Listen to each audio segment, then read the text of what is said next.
টাকা পয়সা যা আছে এগুলোকে ব্যাংকে কাগজের টাকার মধ্যে রেখে দিবেন না, কারণ কাগজের টাকা সামনে আর থাকবে না। লিখে রাখেন। দেশে কাগজে টাকার নোট বা ধাতব মুদ্রা লেনদেনের ব্যবহার যতটা সম্ভব কমাতে চায় সরকার। কাগজে টাকার স্থানে ক্রমান্বয়ে চালু হবে ডিজিটাল মুদ্রা। প্রস্তাবিত বাজেটে ডিজিটাল মুদ্রা চালুর জন্য একটি সমীক্ষা চালানোর কথা বলা হয়েছে।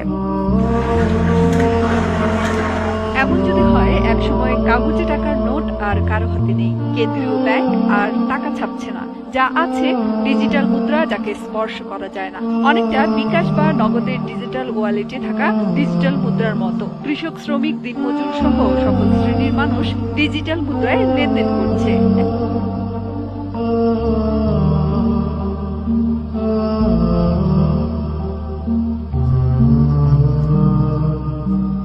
বাংলাদেশ ব্যাংকের মুখপাত্র বলছেন, ধীরে ধীরে পুরোপুরি নগদ টাকার স্থানে ডিজিটাল মুদ্রা চালুর দিকে যাবে কেন্দ্রীয় ব্যাংক।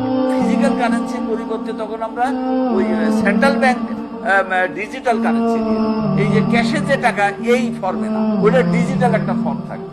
কাগজের টাকা সামনে আর থাকবে না।